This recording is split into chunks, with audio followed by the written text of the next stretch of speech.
Hi, magandang araw po sa inyong lahat for our first reading for the day. Ayan, maraming pong salamat sa lahat ng nood ng live kagabi. At ngayon po for our first reading of the day, ako po ay pipili ng 10 dito at 10 dito, no?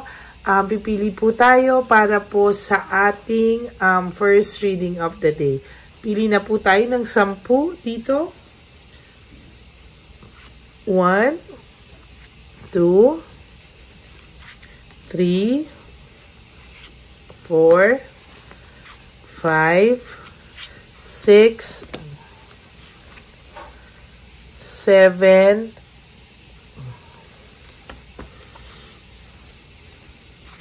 8, 9, and 10.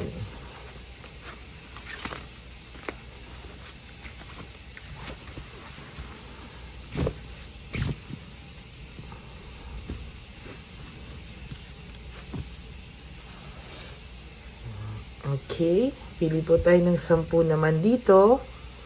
1, 2, 3, 4, 5, 6, 7, 8, 9, and 10.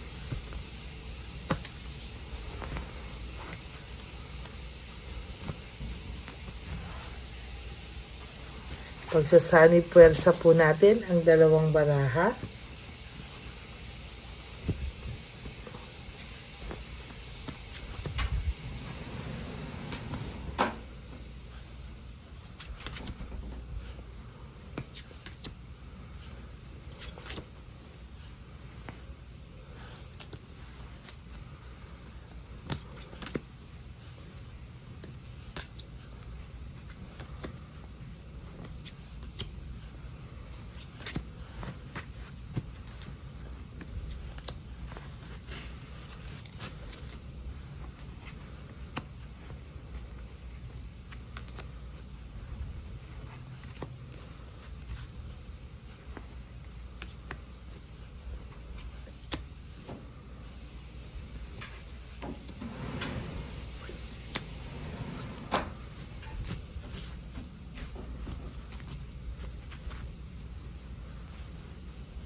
Ipagsasanin persa natin po ang ating mga baraha, no? Simulan po natin. Sa mga oras pong ito ngayon, naiisip niya po ang inyong koneksyon, ang inyong partnership at ang inyo pong naging samahan, ano?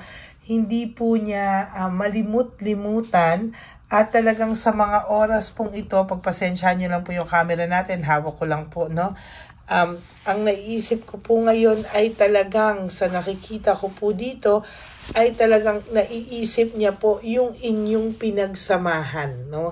Hindi po mawala sa isipan niya yung inyong pinagsamahan. Wala po siyang katahimikan, napakadami niya pong unresolved issues and emotional baggage, no? Hanggang sa mga oras pong ito, kung akala mo po siya po ay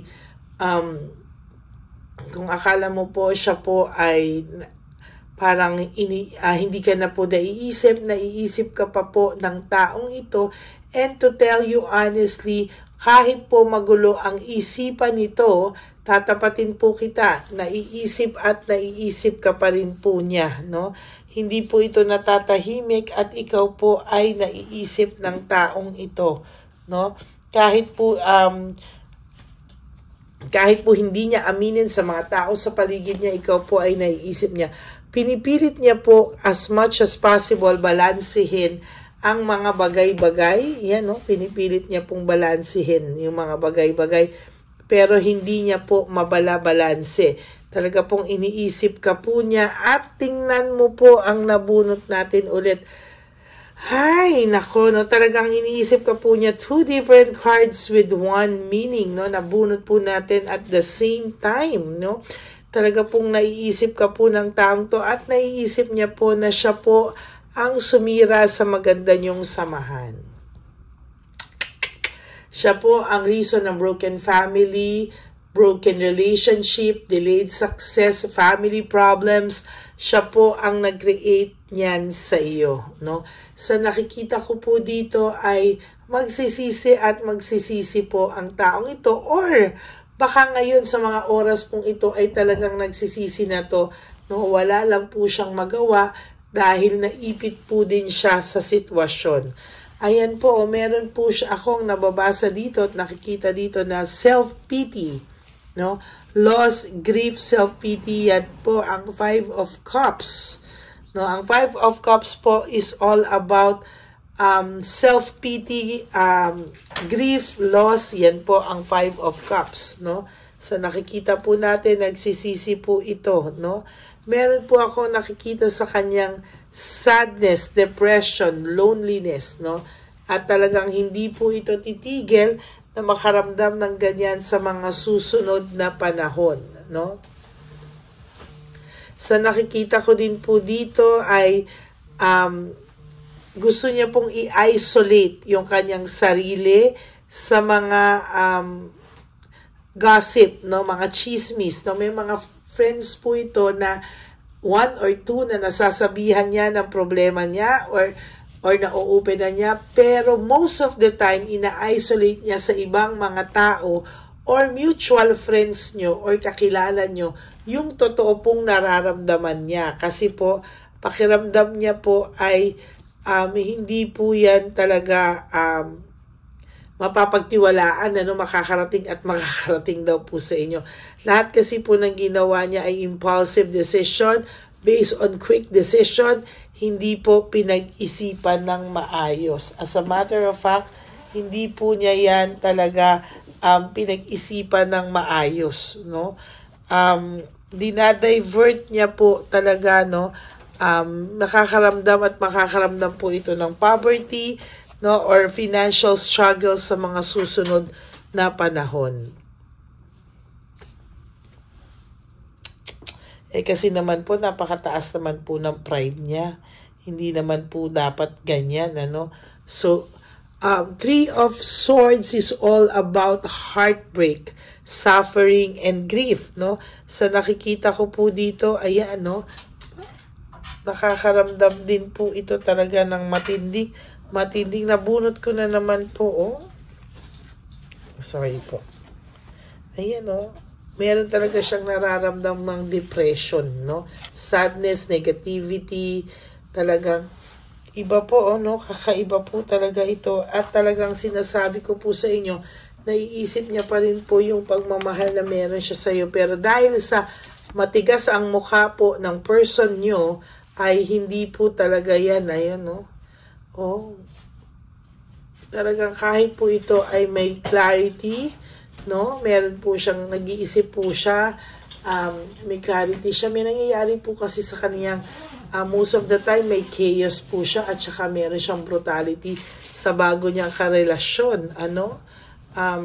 Naiisip niya po bakit ikaw binibless, no? May rewards ka pa, may blessing ka po. Meron ka pong unexpected reward or blessing, no? Pero naiisip niya po, bakit daw ganon? Tingnan niyo po yung barahan niyo. Pare-pareho halos yung nabubunot ko, no? This is about isolation. Isolation, ano? And gossip, no? Ini-isolate niya po talaga yung sarili niya. Ayaw niya po talagang makaramdam ng pinag-uusapan siya most of the time, no? Naiisip niya, no? Gusto niya po sana ng masaya, home celebration, pero wala po, no? Hindi po niya yan nararanasan sa ngayon. Akala niya po pag nagkaroon siya ng iba, it's all about kilig factor, pero nawala po yan at nagsisimula na po siyang manghina, no? Ikaw po kailangan mo ng willpower, desire to move on from this kind of situation, no?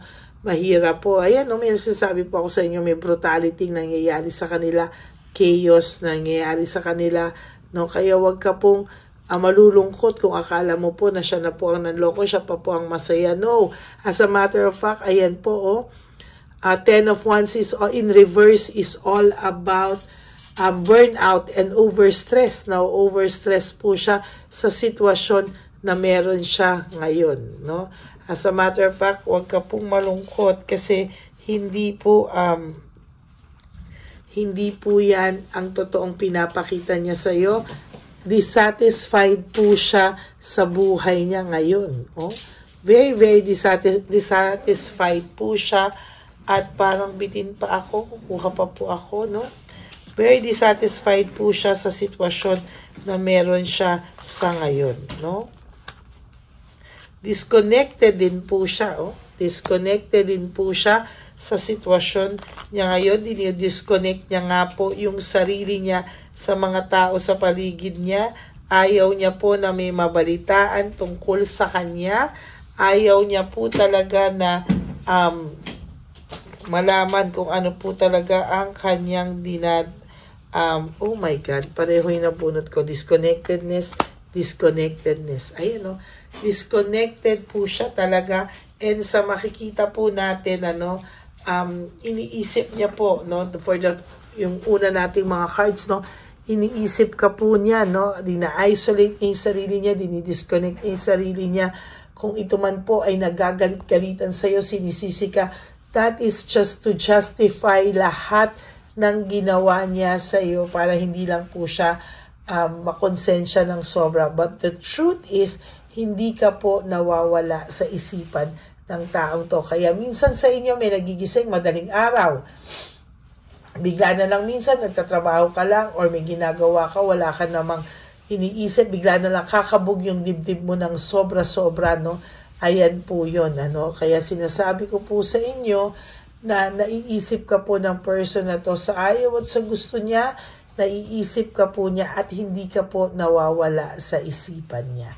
That is for your first reading for today. I hope na naka-resonate po kayo, and if you do, can you please give me a like and comment down below po para naman po mabasa ko ang inyong mga hinanakit at ang inyong mga saloobin. Okay? And for those of you who would like to have a private reading with me, you can message me po at Ladyly Elena, that's L-A-D-Y-L-Y, Elena, nasa dulo po yan ng ating video. Diyan nyo lang po ako makokontakt. That's my only official and legit FB account. Ayan. Maraming salamat po sa inyong lahat.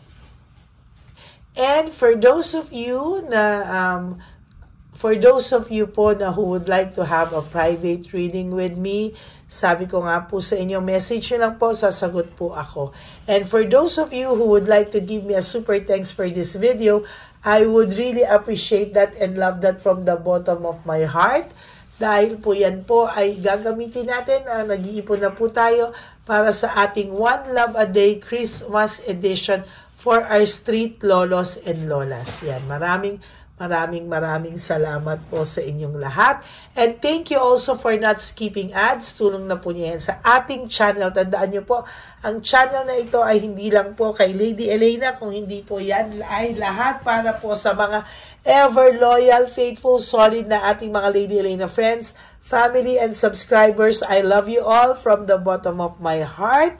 And sinasabi ko nga po sa inyo, kahit nasa ang lupalop po ako ng daigdig, ako po ay magbibigay palagi sa inyo ng reading of the day. Maraming salamat po sa lahat ng suporta nyo na kahit napakarami pong naglalabasan na mga nagsusulputan ng mga tarot card readers, ay ako pa rin po ang hinahanap nyo at hindi po kompleto ang araw nyo kung hindi po nakikinig sa akin. Kaya I really appreciate that po. And